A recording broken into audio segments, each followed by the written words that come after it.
Assalamualaikum warahmatullahi wabarakatuh. Waalaikumsalam warahmatullahi wabarakatuh. Kami dari kelompok 7, kelompok mata kuliah literasi digital dan kemanusiaan, akan mempresentasikan hasil kelompok kami mengenai pemanfaatan AI dalam keseharian. Pada pembahasan kali ini, kita akan membahas mengenai, sebelumnya saya akan memperkenalkan dulu anggota-anggota kelompok kami. Saya sendiri Aji Widayaka dengan NIM 24014222072. Kemudian rekan saya. Saya Esa Anggun dengan NIM 299. Saya Muhammad Ridha Putra Arif, NIM 285. Saya Nurul Aina Syarifah dengan NIM 23070204449. Ya, di sini kami akan menjelaskan mengenai pengertian AI, kemudian pemanfaatan AI dalam kehidupan sehari-hari, kelebihan AI dan kekurangan AI, dan juga kesimpulannya. Pembahasan yang pertama mengenai tentang pengertian AI yang akan dibacakan oleh saya sendiri. Jadi, Artificial Intelligence atau AI adalah bidang ilmu komputer yang berfokus pada pengembangan sistem komputer yang dapat melakukan tugas-tugas yang biasanya membutuhkan kecerdasan manusia. Ini termasuk kemampuan untuk belajar dari pengalaman atau pembelajaran mesin, mekanik, kesimpulan, pembuatan perencanaan, dan menyelesaikan masalah. AI mencakup berbagai teknik dan pendekatan termasuk pembelajaran mesin, logika fusi, jaringan saraf tiruan, pemrosesan bahasa alami, dan banyak lagi. Tujuan utamanya adalah untuk menciptakan mesin atau program komputer yang dapat melakukan tugas-tugas yang kompleks. Kadang-kadang bahkan melampaui kemampuan manusia dalam hal kecepatan atau ketepatan. Pembahasan berikutnya akan dibacakan oleh rekan saya.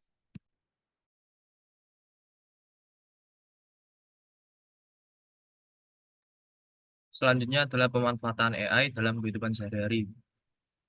Pemanfaatan AI dalam kehidupan sehari-hari dapat dimanfaatkan dalam beberapa bidang, yaitu yang pertama keuangan. Dalam bidang keuangan ini, AI digunakan untuk menganalisis risiko investasi, mendeteksi kecurangan, dan memprediksi tren pasar, sehingga membantu pengambilan keputusan yang lebih baik dalam investasi dan manajemen keuangan.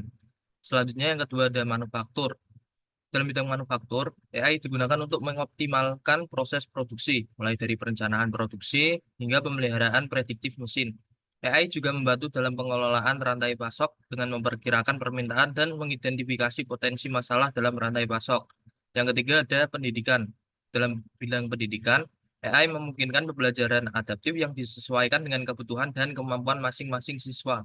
AI juga digunakan dalam evaluasi otomatis untuk memberikan umpan balik yang cepat kepada siswa dan guru. Next.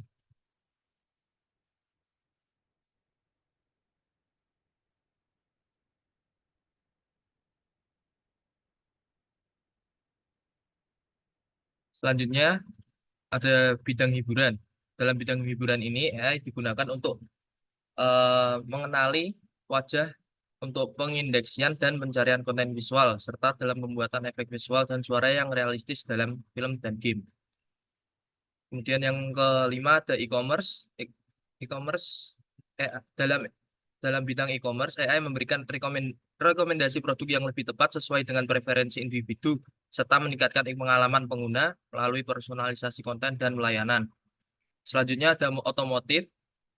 AI telah mendorong perkembangan mobil otonom dengan sistem pengenalan gambar, sensor, dan pemrosesan data real time. Hal ini tidak hanya berpotensi meningkatkan keamanan berkendara, tetapi juga memungkinkan pengoptimalan lalu lintas dan transportasi yang lebih efisien.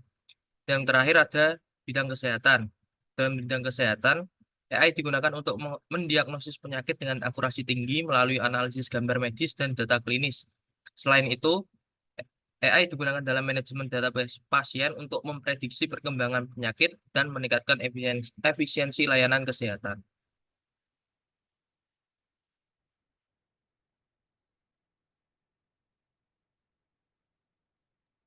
Selanjutnya, kelebihan AI. 1. Efisiensi dan produktivitas yang lebih tinggi. AI dapat mengotomatiskan tugas-tugas berulang yang memakan waktu dan rentan kesalahan manusia.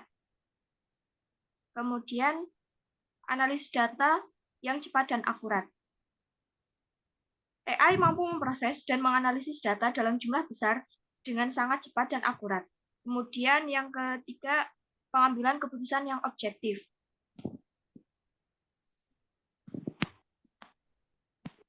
AI tidak terpengaruh oleh emosi atau bias seperti manusia. Kemudian pembelajaran mandiri. Beberapa jenis AI memiliki kemampuan untuk belajar dan berkembang sendiri. Kemudian bekerja 24/7, yang artinya AI tidak mengenal lelah dan dapat beroperasi sepanjang waktu 24 jam sehari, 7 hari seminggu. Kemudian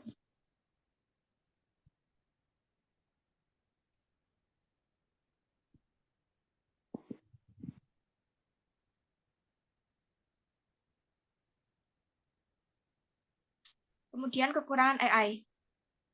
AI memiliki beberapa kekurangan seperti salah satunya dampak pada pengangguran. Otomatisasi pekerjaan dengan AI dapat mengurangi kebutuhan tenaga kerja manusia, terutama untuk tugas-tugas repetitif. Hal ini berpotensi menyebabkan pengangguran dan disrupsi sosial. Kemudian ketergantungan pada data.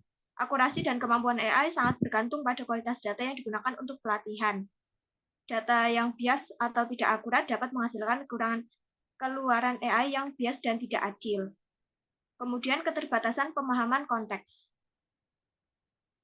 AI masih memiliki keterbatasan dalam memahami konteks dan nuansa bahasa.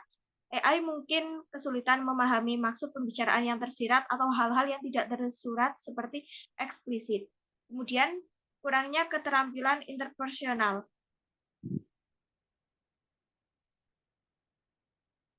AI belum mampu mengembangkan keterampilan interpersonal seperti manusia. Keterampilan ini penting untuk memahami emosi yang kompleks dan bernuansa, serta berinteraksi secara sosial dengan baik. Kemudian yang terakhir, masalah keamanan dan privasi. Penggunaan AI dalam skala besar dapat menimbulkan masalah keamanan dan privasi data.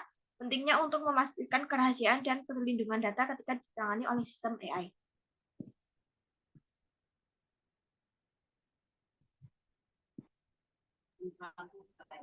Untuk yang terakhir ada kesimpulan. Kesimpulan untuk materi hari ini adalah kecerdasan buatan atau AI telah menjadi integral dalam berbagai aspek kehidupan sehari-hari kita, membawa kemudahan, efisiensi, dan personalisasi yang signifikan. AI juga menghadirkan tantangan baru terkait dengan keamanan dan privasi data. Oleh karena itu, penting untuk terus memperhatikan dan mengembangkan kebijakan yang tepat untuk melindungi informasi pribadi pengguna secara keseluruhan, meningkatkan kualitas hidup, dan menciptakan masyarakat yang lebih terhubung, efisien, dan inklusif. Dengan terus berkembangnya teknologi AI, kita dapat mengharapkan lebih banyak inovasi dan perubahan positif di masa depan. Selanjutnya, saya kembalikan ke moderator. Oke, terima kasih teman-teman. Mungkin itu saja presentasi dari kelompok kami mengenai tentang pemanfaatan AI dalam keseharian. Dan selanjutnya jika ada teman-teman yang ingin bertanya, bisa ditulis di kolom komentar. Sekian, terima kasih. Wassalamualaikum warahmatullahi wabarakatuh.